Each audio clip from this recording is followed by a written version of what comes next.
السلام عليكم. مرحبا بكم في فيديو جديد في قناة الراشتي اللي الهدف ديالها تقديم محتوى نافع اللي غادي يعاوننا في حياتنا اليومية. إلا كنتي كتقرا، خدام، ولا غير كتقلب كيفاش تحكم في وقتك ودير بزاف ديال الحوايج زوينة في نهارك اللي تخليك فخور براسك، فراك في المكان المناسب. في الفيديو الأول هضرنا على كيفاش النهار كيدوز بالزربة، وحطينا حل عملي لكيفاش نديرو عملية التتبع. إلا مازال ما شفتيش ننصحك تشوفه ومن بعد ترجع تكمل هذا الفيديو باش تسلسل الأفكار يكون واضح. شنو الأنواع ديال مسببات ضياع الوقت وكيفاش نتعامل معها؟ كاين جوج أنواع ديال مسببات ضياع الوقت. النوع الأول مرتبط بعوامل خارجية، هي أي حاجة عندها علاقة بالإكران، الشاشة، سواء كانت تلفازة، بيسي، تليفون، بي إلى غير ذلك. النوع الثاني مرتبط بعوامل داخلية واللي عندها علاقة بأفكارنا، سلوكنا وعاداتنا.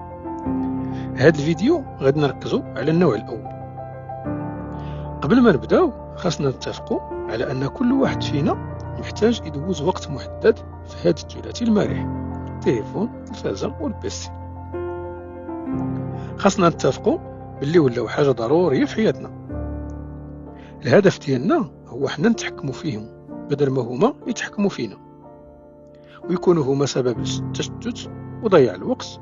ولكن كيفاش غادي ندير؟ باش تقرا بالصورة أكثر خلينا ناخذ المثال ديال خونا رمان.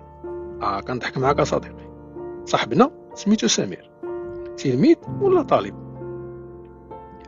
نهارو عامر بالدروس ولا المحاضرات.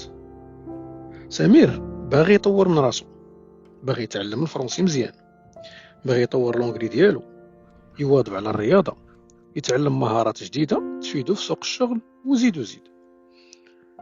في أي مرة كيبغي يدير هاد الشي كيقول ما عنديش الوقت ونهاري عامر بزاف. المهم سمير سيدي سمع الفيديو الأول وقرر يتبع الوقت ديالو لمدة سيمانة كما تفهمنا. لقى راسو كيدوز كل نهار ساعة في الطريق، غادي ولا جاي من المدرسة ولا الجامعة. ساعتين هو قدام بيسي كيراجع الدروس ديالو، كيقلب في الانترنت، وساعتين اخرى كتمشي في التليفون بين سكرول في السوشيال ميديا، كيجمع شويه مع صحابو، ومره كيدير شي جو باش يفوج على راسو. واحد الساعه ونص اخرى كتمشي قدام التلفازه، كيتبع شي سيري ناضيه، شي فيلم في نيتفليكس هو هذاك، ولا شي ماتش. الا افترضناه كينعس 7 السوايع وكيحضر الدروس والمحاضرات 6 السوايع كل نهار، المجموع كيعطينا 19 ساعة ونص.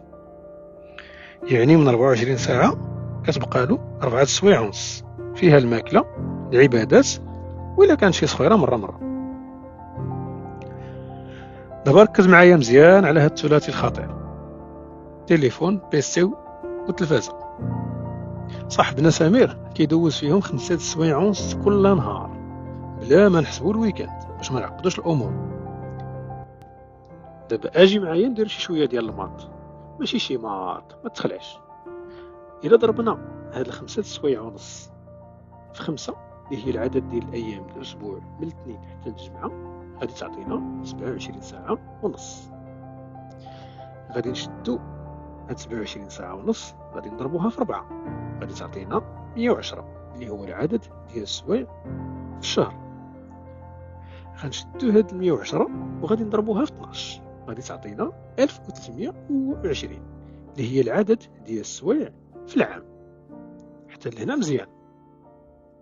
غنشدو هاد 1320 غادي نقسموها على 24، غادي تعطينا العدد ديال الايام في العام. النتيجة غتكون 55 يوم، يعني تقريبا شهرين من عمرو كتضيع بين هاد ثلاثة، وهاد الشي كل عام. وحساب شحال من عام وهو عايش على هذا الروتين. نبغيك تحل دماغك معايا وتتخيلها: شهرين وانت جالس في بيت بين بيسي، تلفازة، والتليفون واكل شارب وبلا نعاس، اشنو ممكن دير في هاد الشهرين الا عرفتي تستغلها؟ دابا نجيو للصراحه، خونا سمير واش عنده الوقت ولا لا؟ الجواب اللي غادي تجاوبو راك كتجاوب به راسك، حيت كل واحد فينا عنده سمير ديالو، غير الظروف والحسابات اللي كتبدل شويه.